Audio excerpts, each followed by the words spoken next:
I think this is actually the first time that I've done this video at different places in this house, and it like constantly fucked up, and for whatever reason, it's like I have yet to um, get a gray screen asking me if I want to reconnect. So I don't really have too much daylight. Where I do have a light source, and if I wanted to, I could sort of rig it up. But yeah, I know I was talking about Ed Wood, and I was tying it into some of the things I saw on the stage. So um, the first comparison I can make is I mentioned someone dying in the story, and it's kind of funny because they had the fake swords, and you see them like stabbing them to death, and like one of the more main characters died, but one of the characters that died before him, like the guy takes a sword, he kills him, and he lays down on the floor, and the stage is if not, I mean, if the stage was pitch black, you could still see the actors and actresses going to where they're supposed to be. But the simple fact that if you're supposed to die in the scene, then it's not really I'll bring this up because I actually just saw it on Family Feud. The topic was, the question was, name a place, name a public place where you're asked to rise. And someone said a funeral, and Steve Harvey's reaction was, everybody. Kind of bringing it back to the introductory scene of Ed Wood's, the dude coming out of his coffin and doing the introduction.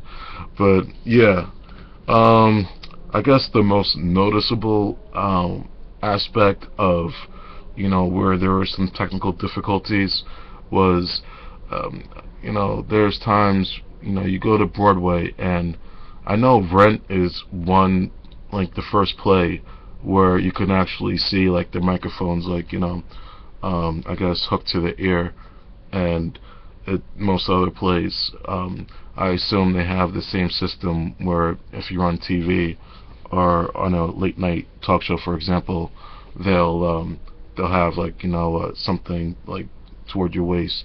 And I know someone came out with a dress, so for that reason, the host, whether it's Jay Leno, gave them their mic, and they hooked it up once they sat down in the seat. So I know they have something similar when you go to a conventional Broadway show. And with this show, however, the microphone, they had it Rent style, which is cool, but there's times where, for lack of a better example, like I don't think I know anybody or ran into anybody. This is something I don't really talk about, but who likes the experience of going to welfare for whatever reason, whether it's to get it, renew it, replace their card. But the best comparison I can make is, and not to say that, yeah, you'll probably come to this conclusion. I was there's a couple of floors, but the first floor, there's this guy, and he has this microphone, and not only is it loud, but it's like the microphone sounds like it's been dropped 100 times, and it's one of those things that it cuts in and out. So not only is it loud, but it cuts in and out, and it's I mean, as much as they might want to replace it, I think, this is my own personal opinion, not to say that it's true, but I just personally believe that there's I feel the same way about the crying babies that people bring in, that it creates an environment where they changed this name from I know in the Bronx there's Ryder, but they changed its name from welfare center or something of that nature to job center. And I think when those things add up with the microphone that sounds like it needs to be replaced, and other reasons such as long waits, Um, like sometimes there's places like jail, and I can tell you, like that's one place I can't really give you a first-hand experience of.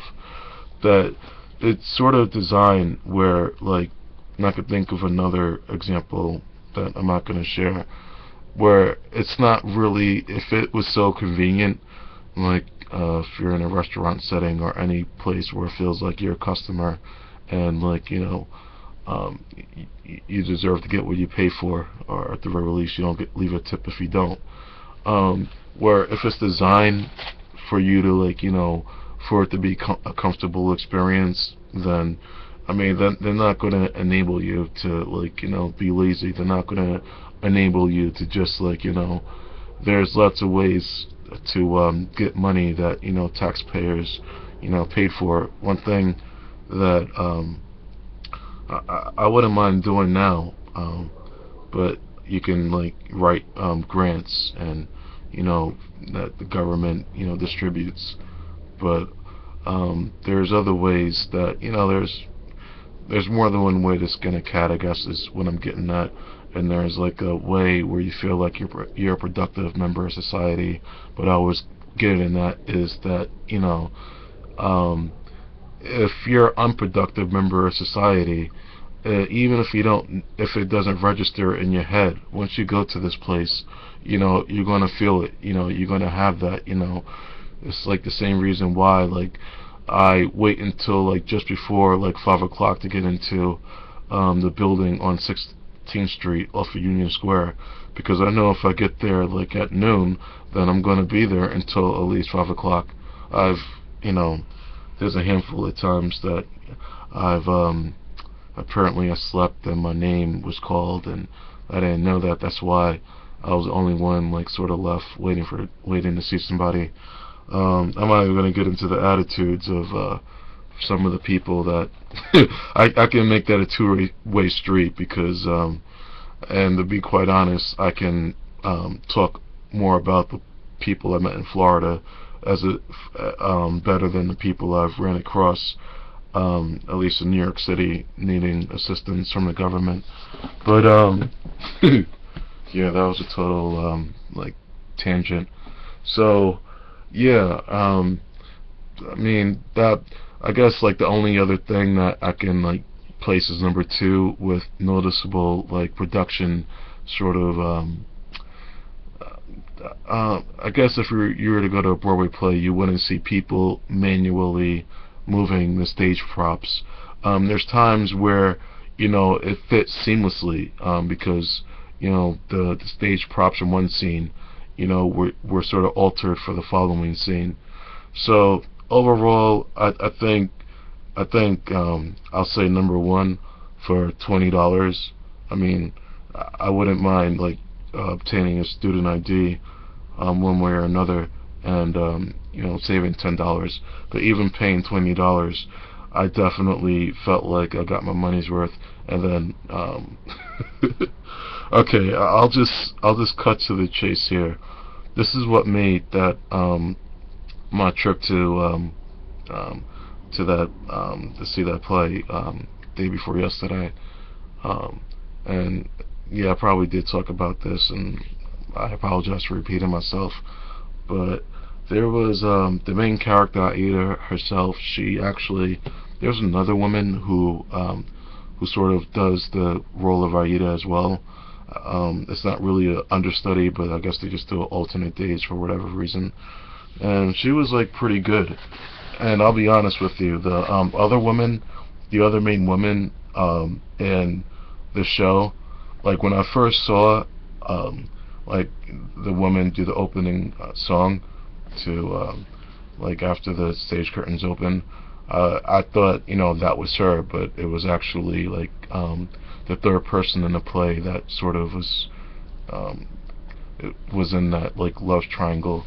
So I'll say this, I mean, not to, like, criticize the singing or anything else, but I think the best thing she brought to the table, there were times where she starts out in, like, a Egyptian headdress, and that's how it ended. So I'm just going to pick this up in the next video because I really want to get into exactly what I posted on YouTube as far as my response.